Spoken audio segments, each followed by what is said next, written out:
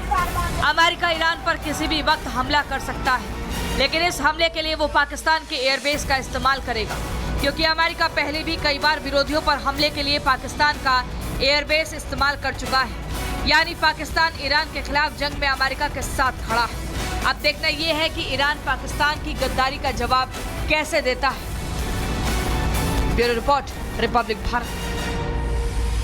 सबसे पहले हम बात करेंगे कि ईरान में जो लगातार विरोध प्रदर्शन हो रहा है, इसमें अचानक से पाकिस्तान ने कैसे एंट्री कर दी है, पाकिस्तान को लेकर क्या कुछ जानकारी है। दरअसल आपको पता ही है कि ईरान में हिंसक प्रदर्शन शुरू हो चुका है। अचानक से पहले विरोध प्रदर्शन हो रहा था और वहां पर हिंसात्मक माहौल बन गया है। तो बार बार ये सवाल उठ रहे हैं कि आखिर कौन है वो लोग जो ईरान के भीतर घुसकर हिंसात्मक कार्रवाई कर रहे हैं। अभी तक शांतिमय तरीके से पूरा विरोध व्यक्त किया जा रहा था, तो दावा ये भी किया जा रहा है कि पाकिस्तान के कुछ लोगों की एंट्री हो चुकी है। ईरान का माहौल जानबूझकर ऐसा बनाया जा रहा है ताकि अमेरिका वहां पर हमला कर सके और अमेरिका के लिए एक अनुकूल माहौल तैयार किया जा सके। दावा तो ये भी किया जा रहा है कि अमेरिका की तरफ से अमेरिका के इशारे पर पाकिस्तान के कुछ लोगों को ट्रेनिंग देकर पाकिस्तान से ईरान भेजा गया है ताकि वो वहां पर हिंसात्मक माहौल तैयार करें, और इसीलिए वहां आगजनी की जा रही है, तोड़फोड़ की जा रही है और हिंसात्मक रूप पूरी तरह से देखने को मिल रहा है। आखिर इसकी इनसाइड स्टोरी क्या है वो इस रिपोर्ट में दिखाते हैं।